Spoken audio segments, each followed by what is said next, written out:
adalah penjualan yang berdasarkan skema ponzi tersebut. Jadi berdasarkan promosi yang saya dapat ya dari YouTube maupun dari rekan-rekan yang katanya pernah bergabung, saya masih katakan katanya ya, karena saya tidak punya bukti secara harfiah, secara nyata depan saya harus lihat aplikasinya dulu. Jadi katanya penjualannya ada skema semacam seperti itu. Jadi kalau penjualannya semacam seperti itu berarti melanggar Permendak tersebut.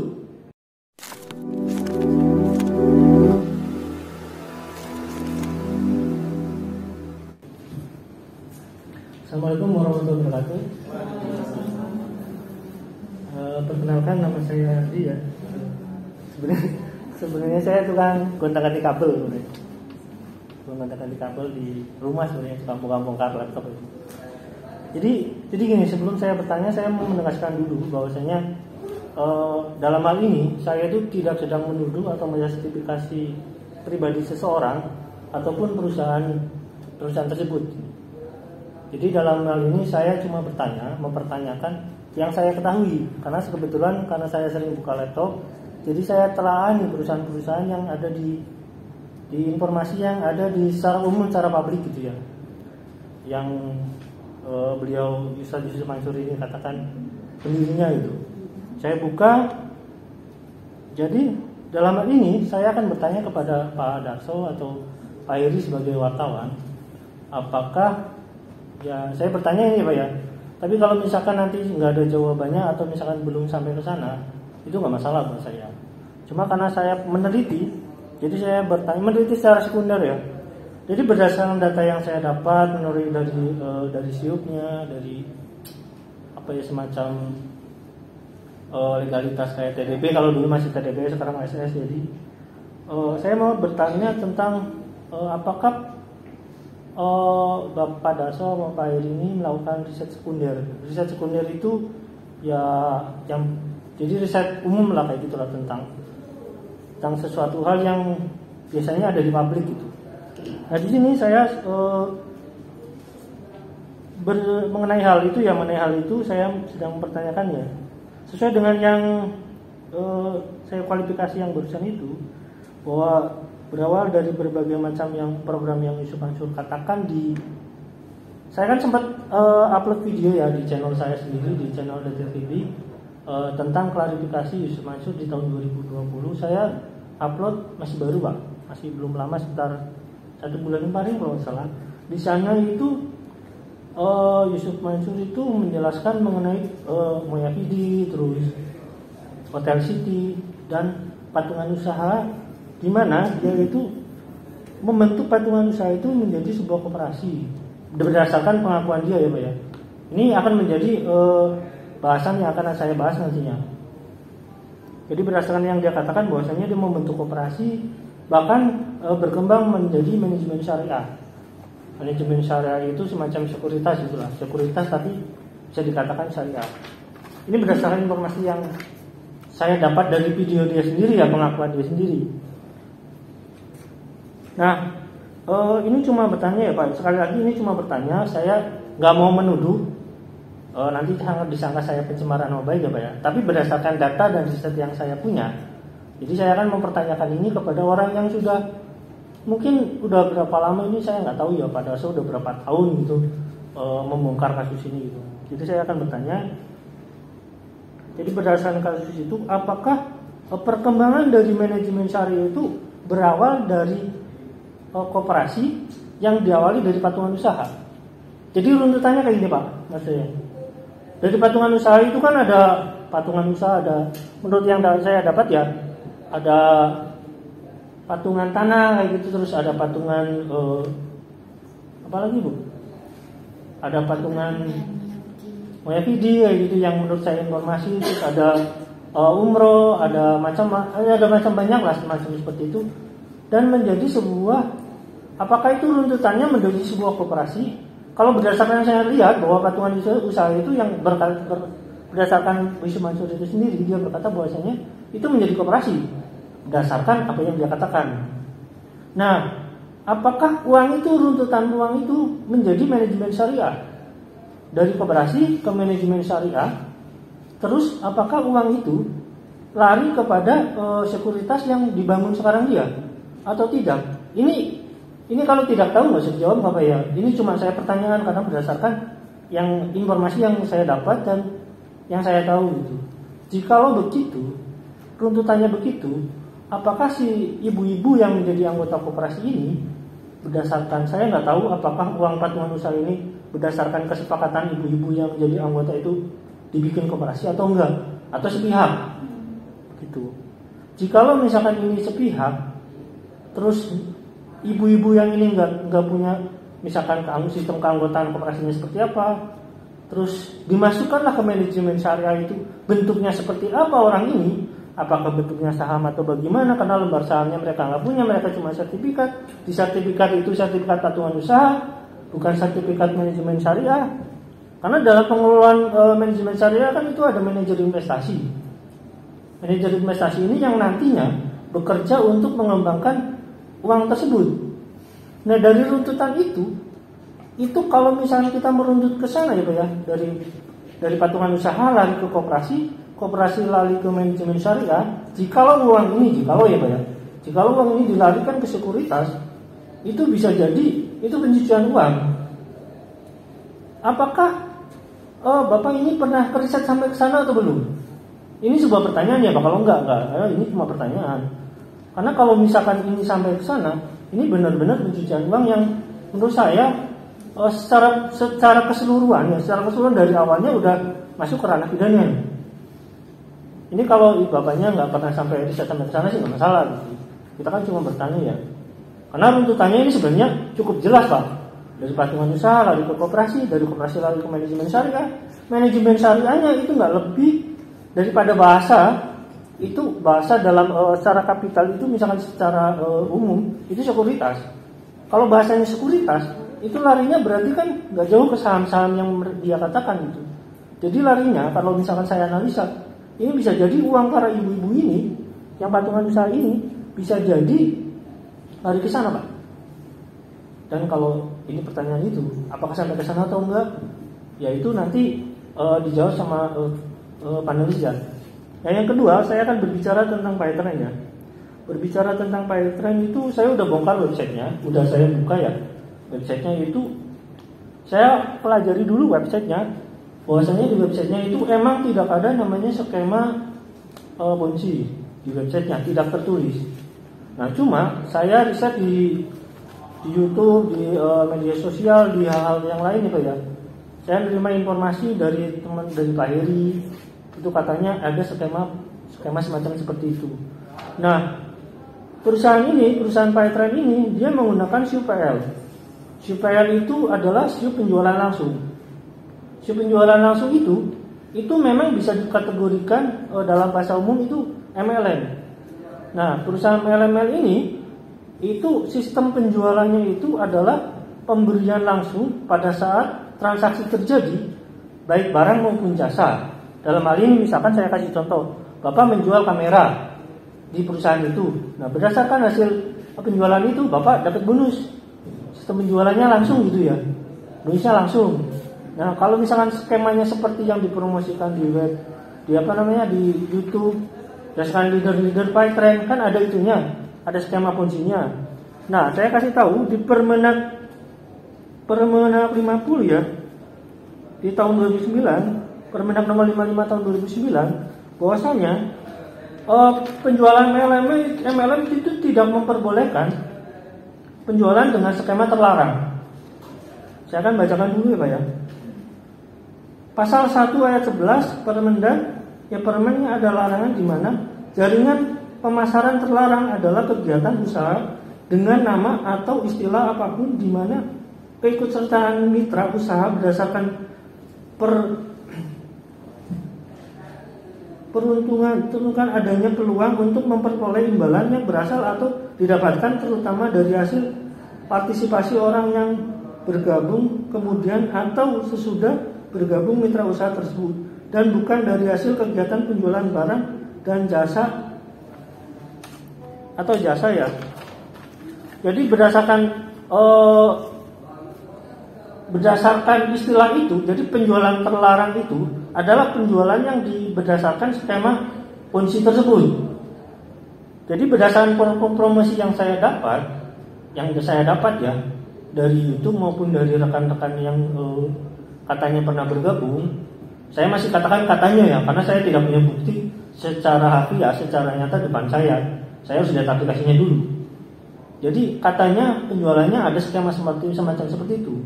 Jadi kalau penjualannya semacam seperti itu berarti melanggar Permendak tersebut. Nah, apakah pemateri di sini pernah meneliti sampai sana atau tidak? Gitu. Jika sampai meneliti sampai sana, maka berdasarkan yang saya dapat informasi dari channel YouTube Pak Darso, apakah si kuasa hukum apakah pernah meneliti sampai sana dan akan menuntut sampai sana atau tidak?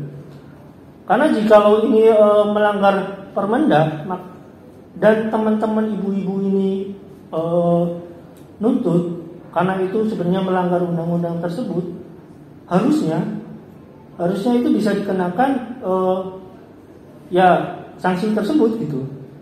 Apakah sampai sana atau tidak? Ini sebuah pertanyaan ya, karena saya nggak tahu apakah informasi yang dari teman-teman atau yang dari leader-leader di media sosial itu benar atau tidak gitu. Karena kan kalau berdasarkan riset mungkin dari pemateri kan udah pernah baca atau belum. Kalaupun misalkan enggak, ya nggak masalah sih. Nanti dari tim hukum saya cuma bertanya, tolong sampaikan kepada tim hukum apakah di sini udah disampaikan atau belum gitu ya. Terima kasih, demikian kira-kiranya. Kalau misalkan ada yang kurang paham bisa tanyakan lagi ya. Terima kasih. Wassalamualaikum warahmatullahi wabarakatuh. Dua penanggap ya. Mungkin dari Mas Darso itu ya. Setelah itu kita tanya. Ya, yang pertama ya, bahwa pada tahun 2012 itu ketika Yusuf Mansur mulai mengumpulkan investasi, dia sebutnya investasi ya, kemudian oleh para peserta juga menyebutnya investasi juga, patungan usaha itu langsung oleh Pak Dahlan Iskan waktu itu sebagai Menteri Koordinator Equin kalau nggak salah, Menteri BUMN itu menegur dia bahwa Anda telah melakukan sesuatu pengumpulan uang yang menyalahi regulasi. Oleh Pak Dahlan Iskan itu dia disarankan untuk membuat perusahaan yang bisa mewadahi, yang legal, yang bisa mewadahi upaya pengumpulan uang itu. Iya, kalau itu memang ada di undang-undang perbankan, Pak. Nanti terusnya, kalau orang lain kan langsung ditangkap, tapi semuanya jadi enggak. Lalu semuanya membuat koperasi itu. Nah, saya juga melihat proses dia membuat koperasi, kemudian orang-orang yang ikut dalam investasi patungan usaha waktu itu yang memiliki sertifikat itu tidak semuanya diikutkan, tidak diikutkan dalam koperasi itu. Juga tidak diminta pendapat mereka mau bergabung atau tidak. Jadi semuanya ujung-ujung bikin koperasi saja. Oke. Apakah koperasi itu bersyariah atau tidak bersyariah? Tidak pernah ada statement yang mengatakan itu. Dan koperasi itu juga memang beberapa kali mengadakan rules yang dihadiri oleh, saya melihatnya tidak ada representatif untuk anggota patungan usaha yang segitu banyak. Belakangan dia memang membuat Paytrade Asset Management, perusahaan sekuritas. Tapi apakah uang yang dikumpulkan itu dialihkan ke PAM, Paytrade Asset Management, itu saya nggak tahu. Karena saya tidak punya akses, juga tidak punya akses untuk mengerti itu. Jadi apakah Yusuf Mansur mengalihkan uang dari patungan usaha ke koperasi, kemudian koperasi ke PAM, itu terjadi atau tidak? Saya tidak punya akses untuk meneliti ke situ. Itu masalah. Yang kedua, soal Paytrade apakah ponzi atau tidak? Iya, Paytrade itu dalam penelitian saya itu menyimpulkan bahwa Paytrade itu ponzi. Dan juga sudah banyak kalangan yang berpendapat bahwa Paytrade itu benar menyalahi Permendag itu. Itu yang sepanjang yang saya tahu. Jadi sistem penjualan terlarang seperti itu. Iya, bahwa nanti juga ketika Yusuf Mansur mengajukan permohonan ke MUI untuk mendapatkan sertifikat halal, menurut pemerhati Paytrade yang lain, ada bagian-bagian dalam Paytrade itu yang sengaja disembunyikan sehingga oleh MUI dia diberikan sertifikat halal. Iya, makanya tadi gini Pak, Ya. kenapa saya mempertanyakan itu? Karena yang saya lihat di websitenya itu tidak ada skema tersebut, tapi di promosi-promosi itu ada. Betul. Dan termasuk di informasi yang saya dapat dari Pak Heri kemarin katanya kan ada ya. Nah, itu yang saya pertanyakan. Saya ini bertanya karena saya ketidaktahuan dan saya bertanya apakah seperti itu atau tidak. Soal lebih lanjutnya nanti di tuntutan hukum, nanti mungkin teman-teman tim hukum yang lebih tahu gitu ya. Jadi kalau misalkan gitu Pak, kalau kesimpulan saya kalau ternyata dugaannya benar seperti itu, Paytren itu pertama menyalahi aturan Permendag. Keduanya, teman-teman Paytren ini sebenarnya ini boleh menuntut uang itu kembali karena tidak sesuai dengan peruntukan perusahaan itu gitu. Jadi saya nggak tahu jumlahnya ada ribuan atau berapa ya, karena yang saya lihat di Play Store itu nilainya jumlahnya ada 1 juta. Kalau misalkan ini kalau benar 1 juta ya, kalau misalkan 1 juta ini nuntut itu boleh karena itu nggak sesuai peruntukannya gitu. Itu mungkin orang-orang yang tertarik bergabung di Paytren itu karena nggak tahu bahwasanya sistem penjualan kunci itu tidak diperbolehkan. Itu menurut pendapat saya, tapi kebenarannya ya karena saya cuma bertanya, karena saya tahu bahasa hukum seperti apa ya, jadi saya cuma bertanya. Mudah-mudahan nanti ke depannya ada jawaban. Jadi teman-teman di sini yang Paytren ini yang jumlahnya 1 juta ini kan, menurut informasi di Play Store, saya baca di Play Store seperti itu. Mudah-mudahan uangnya bisa kembali semuanya gitu. Ya, bahwa ada upaya dari para mantan anggota Paytren untuk meminta kembali uang mereka itu ada. Tapi kan mereka kan kebanyakan di antaranya kan nggak tahu jalurnya. Juga informasi bahwa kalau di aplikasi Play Store itu penggunanya cuma 1 juta, berarti pengguna aktifnya jauh lebih kurang dari itu. Itu artinya Paytren itu memang sudah tinggal kita sebut innalillahi wa inna ilaihi raji'un aja gitu kan. Nah, sekarang tinggal bagaimana para mantan pengguna Paytren ini tahu haknya bahwa dia boleh menuntut meminta kembali uangnya. Kalaupun boleh, salurannya kemana gitu? Ya, kalau berdasarkan hukum itu kan itu bukan kealpaan sebenarnya, itu sebuah penipuan. Kalau misalkan itu penggunanya salah ya, kalau misalkan penggunanya salah. Jadi suatu perusahaan itu bisa melakukan penipuan jika izinnya tidak sesuai dengan pelaksanaannya. Itu pemerintah juga bisa menuntut itu berdasarkan Permendagnya gitu ya. Itu nanti pasal yang kena berapa atau bagaimana itu sih nanti kembali lagi ke pembuktian nanti di pengadilan seperti apa gitu. Kalau misalkan teman-teman yang saya lihat itu dalam proses tuntutan baik pidana maupun perdata, jumlahnya dan juga pengacaranya juga mungkin cukup banyak. Ya mungkin ini masukan saya aja sebenarnya. Kalau misalkan nggak nyampe ke sana, karena jadi gini, saya kasih informasi bahwasanya MLM ini di Indonesia itu udah lama sekali dan semuanya hancur. Jadi dari Virgin Group, dari MMM, dan semuanya hancur. Jadi kalau melihat kondisi kasus MLM di bawah kerana hukum dan kasus seperti ini. Jadi gini, kebanyakan MLM itu bukannya di luar negeri, tapi dikembangkan di Indonesia. Menurut saya, yang kena itu biasanya leadernya. Biasanya yang saya tahu ya dari kayak MMM kayak gitu yang dikejar leadernya. Nah untuk kasus Paytren ini, kan ini perusahaannya kan ada, jelas. Terus CUPL-nya jelas, TDP-nya jelas, dan semuanya jelas. Cuma di sini masalah pelaksanaan. Apakah pelaksanaan itu sesuai dengan CUPL-nya atau melanggar?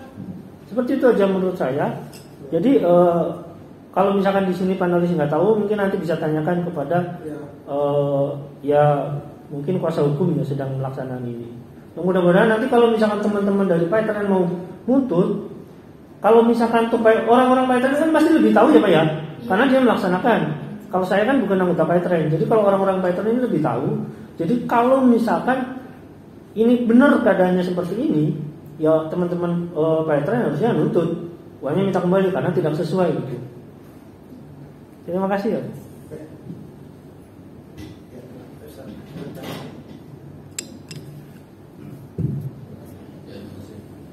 Kalau saya kita tanya soal kasus hukum, undang-undang itu terus saya tidak pernah meneliti itu Pak.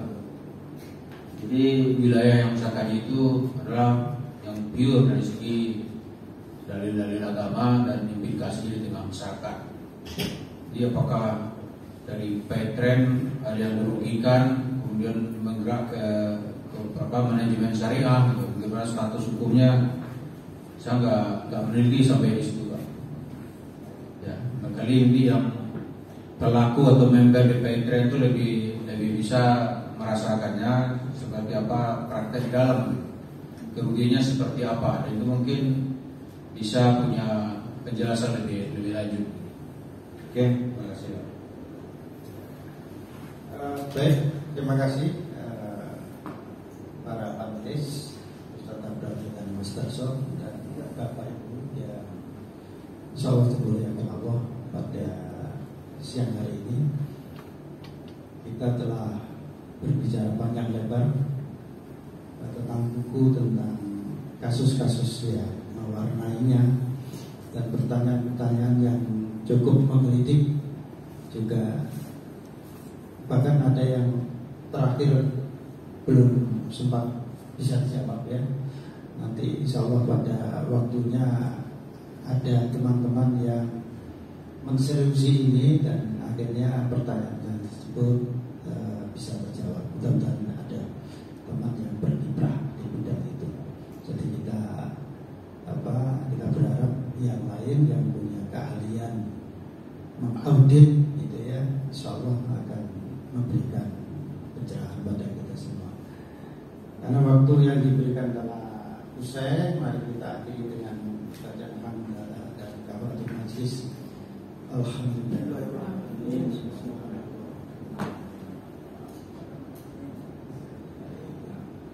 Minta hidayah, waridul hidayah, mohon maaf bila ada kekurangan sama sini. Kami atas nama panelis dan panitia mengucapkan terima kasih atas kehadirannya. Wassalamualaikum warahmatullahi wabarakatuh. Waalaikumsalam warahmatullahi wabarakatuh.